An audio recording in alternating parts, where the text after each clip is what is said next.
This is one of the world's most notorious prisons. There are almost no pictures of its exterior and none from inside. And what happens within its walls is cloaked in secrecy. Until now. We've devised a unique way of revealing what life is like inside a torture prison. And we've done it by talking to people who were there and have survived its horrors.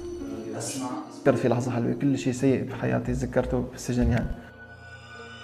هون سقط كثير ضحايا وسقط كثير مساجين يعني قتلوا. دائما أنا أستذكر الفترة السابقة على الرغم من يعني صعوبتها. And using their recollections and the testimony of others, we've built an interactive 3D model which can take you for the first time inside Sednaya.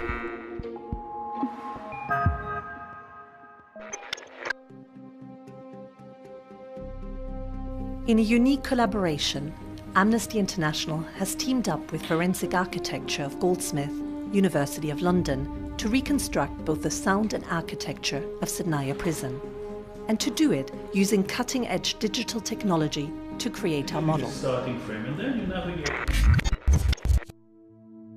This spoke-shaped building lies 30 kilometers north of the capital, Damascus. It's impossible to know how many people have been incarcerated here, but one thing is clear.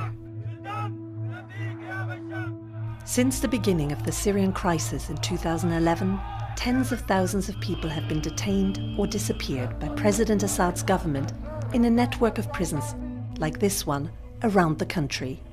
More than 15,000 have died in custody.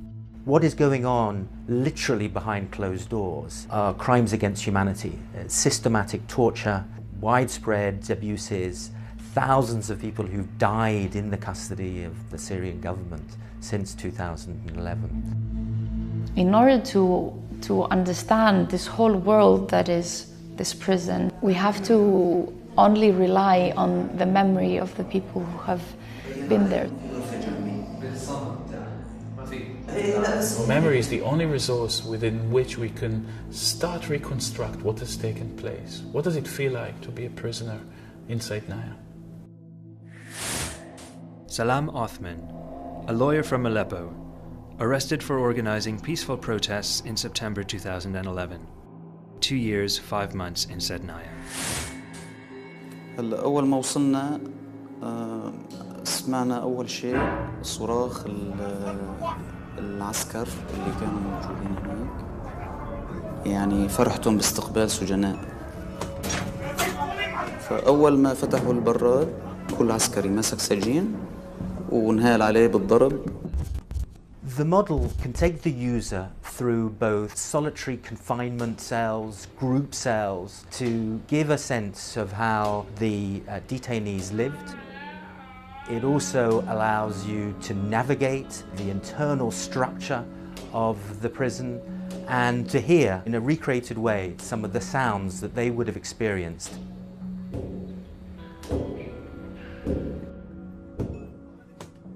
For most prisoners, Sednaya was the end of a journey that has taken them through numerous detention facilities, where they often had to sign confessions under extreme torture.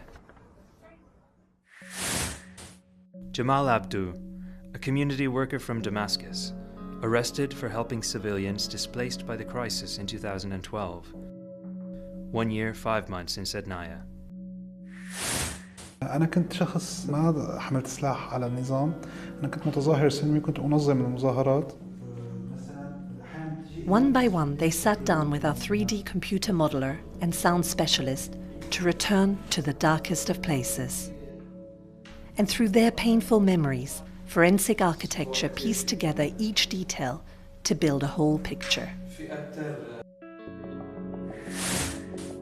Anas Hamado, a farmer from Latakia, arrested for attending a peaceful protest in March 2011. 1 year, 3 months in Sednaya.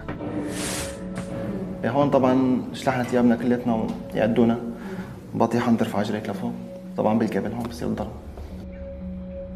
طبعا وضعوا كل سجين بوضعية بحيث يكون منحني على الأرض بحيث ما يجلس ظهره أبدا، يكون منحني يعني هيك الجسم والرأس قريب إلى الأرض هو بيمشي.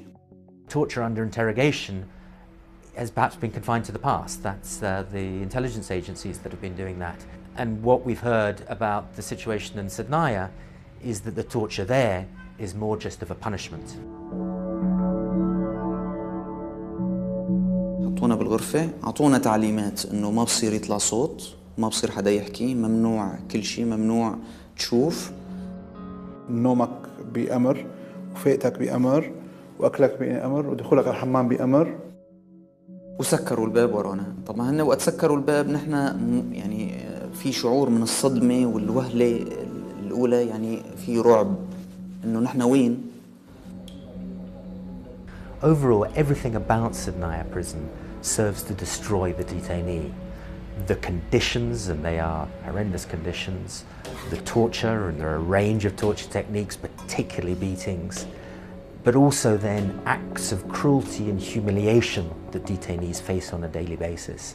People come out broken if they come out at all.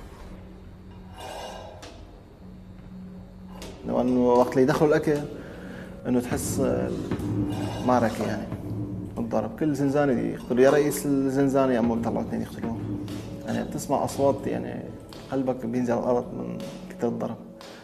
بتصير أنت عم دخل عندك هيك بترجف دمه تلقائيا ما بيدك يعني. طبعا خلال هاي الفترة اللي كنا فيها عم نتعاقب تحت أمام المفردات في دم كتير كان بالأرض، في رائحة زنخة ودم. طبعا بالخارج كان في حالة من الهدوء التام، ما في صوت نهائي، حالة من السكون التام، يعني أحيانا صوت نقاط من الماء عم تزرب من السقف. Diab Seri, an activist from Damascus, arrested for criticizing the government in March 2006. 5 years in Sednaya. صيدنايا هو عبارة عن سجن سكون، في سكون شديد، الناس ما بتقدر تعلي صوته، ما بتقدر تحكي بحرية، يعني أي حدا بيعلى صوته فهو معرض كان للعقوبة أو للضرب. In order to survive, prisoners developed an acute sense of hearing. These people are held in a constant state of alert, because if they knew the guards were coming and they were sneaking up on them and they were prepared, it meant that they might survive by being in their positions. أول يبلش بالقفل الفوقاني 3 دقات. طبعا بدك تكون جاسيا، ما بصير تقعد هيك ومطمش طبعا. Even when they were not being tortured, conditions in Sednaya were exceptionally harsh for the inmates. There was extreme cold at night, a lack of medical care, the constant threat of disease, and not enough to eat. يعني كل فترة بتطلع الصور على السوشيال ميديا لناس فاتت على هذا السجن كان وزنها 100 كيلو أو 110 كيلو، طلعت 45 أو 40 كيلوغرام يعني. What people don't often realize is that many detainees have died because they've had completely treatable conditions. They've had a cut that's got infected, they've had a rash, they've had an ingrown toenail, and because they've faced a desperate lack of medical care, they've ended up dead. بيكون في عسكري بهي المنطقة بهي المتر، ما حدا بيعرف الأرقام الحقيقية، ما حدا بيعرف نوعية التعذيب البشع اللي عم يصير جوا. What we're trying to do with this effort is try to build the story of this prison and try to speak up for all these people who are still in there, because this is not something that is finished. الحقيقة أنا بعتقد إنه كل معتقل قدر يطلع من السجن عنده رسالة لازم يوصلها بأي طريقة للعالم كله، ليعرف العالم كله شو عم يصير بالسجون النظام السوري. People are dying in Sednaya prison still. They're being tortured there. They're also being tortured in a whole network of other detention facilities across Syria. The world needs to wake up, and the world can take action, and it can ensure that now that there are some form of stop-start peace negotiations, that the whole issue of detention practices, the abuses that are occurring in detention on a daily basis in Syria are prioritised, brought to the top of the agenda, and something finally is done about it.